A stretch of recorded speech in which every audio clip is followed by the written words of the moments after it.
filme dos Estados Unidos.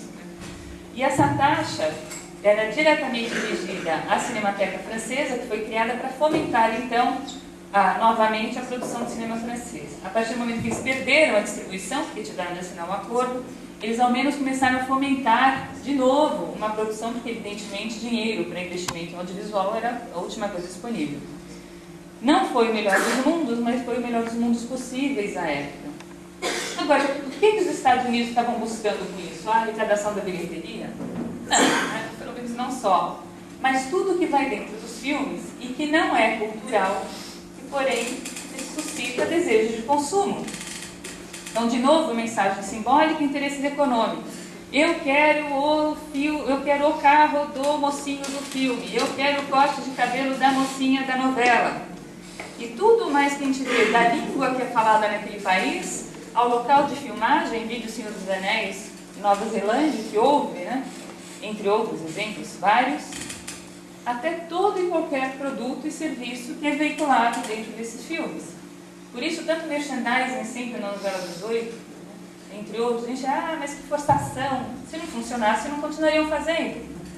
Os Estados Unidos perceberam isso já em 46, vejam só que coisa. E daí a gente cai numa questão interessante, que é dos direitos autorais.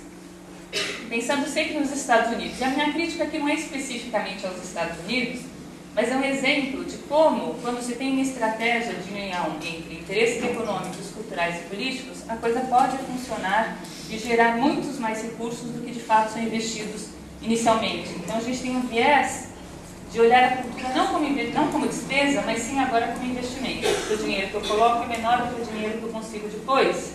Essa é a lógica dos Estados Unidos, que fizeram muito bem seu trabalho nos últimos anos. Haja vista, por exemplo, que em 28, quando o Mickey Mouse foi criado, levante a mão nesta sala quem não brincou com o Mickey Mouse. Todo mundo tinha a cheirinha do Mickey Mouse, conhecia do Mickey Mouse, né? Viu o Mickey Mouse na televisão. O Mickey Mouse foi amigo de todos nós. E quando o Mickey Mouse foi criado, ele tinha um tempo limitado de proteção, claro, sempre é assim, de 56 anos. E ao longo de sucessivas prorrogações, esse prazo se estendeu a 70 anos, que é o que se aceita, via de regra, como um prazo regular de proteção de direitos autorais ainda hoje. Só que em 1998, quando, portanto, o Mickey Mouse cairia em domínio público, e todo mundo poderia, então, passar a ter sua lancheirinha, sua historinha, colocando o Mickey Mouse sem ter de pagar os direitos à Disney, na calada da noite, praticamente, foi passado um ato nos Estados Unidos, chamado Sonibono, que rapidamente foi apelidado de Ato Mickey Mouse, prorrogando os direitos de proteção do Mickey Mouse para 2023. A gente fala, nossa, mas que paixão nacional pelo Mickey Mouse, né? Todas essas articulações para conseguir fazer com que o Mickey Mouse continue sendo um símbolo da cultura estadunidense. Também, mas não só. Por quê? Porque quando a gente analisa o valor das marcas, a Disney é a 10ª marca mais valiosa dos Estados Unidos. E daí a gente começa a entender os interesses públicos e privados dialogando intimamente. E quem vai abrir mão da 10ª marca mais valiosa do mundo, assim? Dizer, não, fica à vontade, agora todo mundo pode pegar os personagens Disney e começar a colocar do jeito que quiser, sem pagar direito a nada. A Disney, enfim, as histórias do ser produtivo do Disney, contam que várias vezes o Disney, os estúdios ficaram mal das pernas. Quem salvou os estúdios foram justamente os vários governos dos Estados Unidos, porque sempre foi um veículo de comunicação importantíssimo das mensagens do país e de seus interesses econômicos e políticos. E a gente começa a perceber a dimensão que isso tem, inclusive nos nossos parcos dados do Brasil, porque há muitos poucos, com esse levantamento. Como é que a gente lê isso? E o que é isso? Esse era um levantamento feito até 2002 pelo Ministério das Relações Exteriores do Brasil. E como ele funcionava? As nossas repartições consulares, embaixadas e consulados nos vários países. Não anja essa menina. A lei de contra-regra, a lei da salva da garganta. Nossas várias repartições consulares nos países de interesse comercial do Brasil analisavam todas as notícias que saíam sobre o país na mídia internacional. E classificavam essas notícias, primeiro por caixinhas. Qual era o tema em questão? Agricultura, direitos humanos, esporte, meio ambiente, política. A que se referia? Depois de classificadas as várias pilhas, as pessoas trabalhavam nos órgãos diplomáticos brasileiros analisavam essas notícias e diziam, bom, essa matéria é positiva, é negativa ou é neutra para com a imagem do meu país, do Brasil? E a gente percebe se é positiva ou se é negativa ou se é neutra pela presença ou ausência, inclusive, de adjetivos. Uma notícia neutra é uma notícia de informações. Hoje, às 19h, haverá um concerto de música brasileira na Praça Central. Nem positiva nem negativa, completamente neutra. Hoje, às 19h, haverá um concerto fantástico, maravilhoso, uma banda imperdível na Praça Central que vem do Brasil. Positiva. E quando diz, hoje haverá uma banda, mas não sei se vale a pena, enfim, tem outro show que pode ser mais interessante, mas de qualquer forma vai ser às 19h na Praça Central. Aí já tinha um viés negativo, claramente subjetivo, mas há de ser. E aí eles analisavam essas questões todas, colocavam num mesmo pacote, então eles são consolidados, e viam as matérias positivas, as matérias neutras, e em amarelinho as matérias negativas para cada uma dessas categorias. E apesar desse estudo ter alguns anos, porque desde 2003 o Ministério das Relações Exteriores não faz mais esse levantamento, a gente observa que as questões mais complicadas ainda hoje talvez permanecessem assim, né? Então, política, 36% de matérias positivas, 40% de matérias negativas. Direitos humanos, 23% de matérias positivas, a terceira coluna, 37% de matérias negativas. E agora onde vocês acham que está a cultura aí? Olhando essas barrinhas.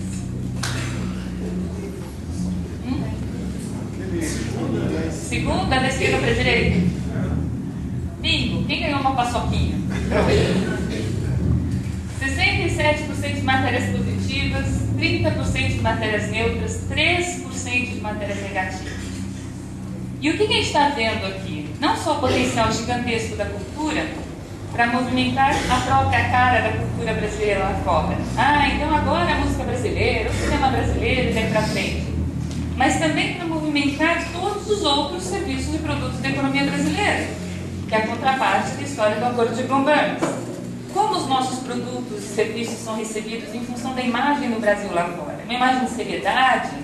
Uma imagem de mais ou menos? Porque não adianta eu querer exportar um avião da Embraer se a minha imagem for mais ou menos. Que concorrência eu vou conseguir ter? Que vantagem eu vou conseguir ter diante dos outros fabricantes internacionais? Como nós somos recebidos quando vamos lá fora, temos um passaporte brasileiro, em função também da imagem do país.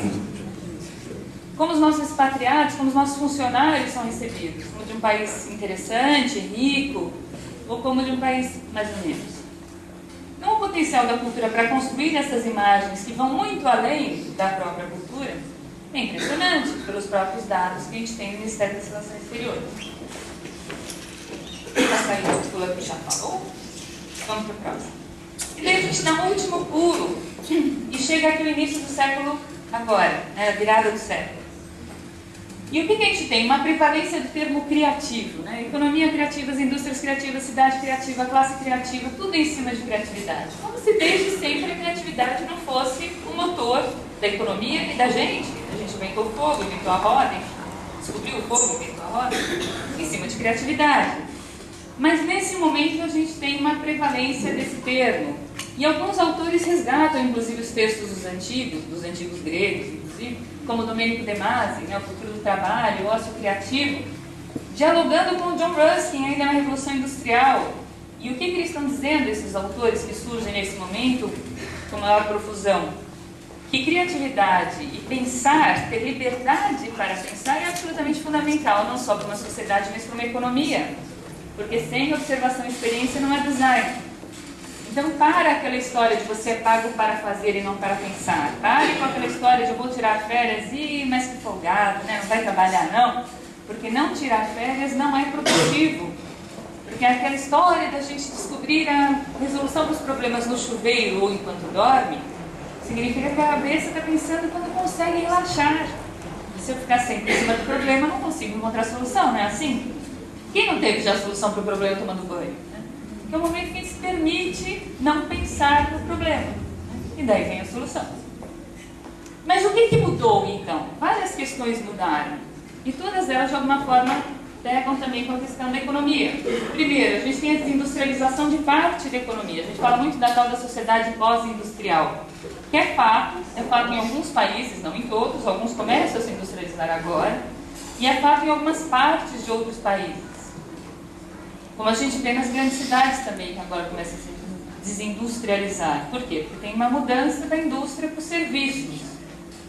Isso faz com que o quê? Que a gente tenha que pensar de uma forma diferente, porque eu não tenho mais uma linha de produção. Agora eu estou mexendo com alguma coisa que é muito mais fugaz, como é o serviço. A gente tem uma padronização desses bens e serviços. Quem aqui não recebeu uma proposta de banco concorrente ao seu, oferecendo exatamente a mesma coisa nos últimos 3 meses? Você fala assim, escuta, mas eu já tenho, por que eu vou mudar? Qual que é a grande diferença entre um sabão em pó A ou B, além do perfume da cor? Não é, né? Em termos funcionais, vai tirar a mesma mancha, vai ficar o mesmo tempo na máquina. Está tudo igual, a tecnologia está igual. O carro que muda o design, não é a funcionalidade. Então a gente tem uma migração para aquilo que é estético, que é de design, que é emocional, e não mais que é funcional. Essa padronização de bens e serviços faz com que a gente tenha que ser mais criativo, mais do que era antes, em que tudo era diferenciável por conta de atributos funcionais, né? Daquilo que aquilo vai resolver de problema. Agora eu quero resolver outra ordem de problemas. Eu quero me sentir bem, eu quero me sentir feliz. Eu não quero chegar de 0 a 250 quilômetros em 3 segundos ou em 4. Que grande diferença faz, né? Quando a gente fala de economia, e a gente pega esse fluxo verde de cima, a gente tem pelo menos 3 grandes bloquinhos. A gente tem o da oferta, o da distribuição e o da demanda. Não é assim com qualquer coisa? Eu estou com essa garrafinha nas mãos. Essa garrafinha, em algum momento, foi criada e produzida. Daí a fábrica X, Lindóia, sei lá, Lindóia foi lá e produziu. E colocou no supermercado, distribuiu. Eu estou no Rensei, passo na frente do supermercado, olha a garrafinha, garrafinha salvadora, quanto custa? Custa R$5. Eu falo, que loucura, um absurdo. Então eu vou comprar uma garrafinha pequenininha, que dá um disparate esse preço, e vou embora matar minha sede. Ou olha e fala assim, nossa, tem promoção, então vou levar 2 logo. A gente vai mediando a escolha pelo preço, que é o tal do valor econômico. Isso ocorre com qualquer bem ou serviço da economia, inclusive os culturais. Só que quando a gente fala de bens e serviços culturais, a gente também... Quando a gente fala de bens... melhor. Estou até me sentindo voz de cultura agora. Quando a gente fala de bens e serviços culturais, a gente tem um outro fluxo paralelo a esse, que é o fluxo de baixo, e que ele é mediado não pelo valor econômico, mas sim pelo valor simbólico. E os dois têm que dialogar, porque se não dialogarem a gente tem um problema. Então como que eles dialogam? Bom, a gente não pode falar que tem uma oferta ou uma produção resolvida, claramente, se não tiver gente capacitada para fazer, né? Então quando eu digo, existe um último mestre de ofício, eu falo, mas como último? Se ele é último é porque não vai ter mais daqui a 2 minutos, né? Eu não estoco gente, não estoco talento.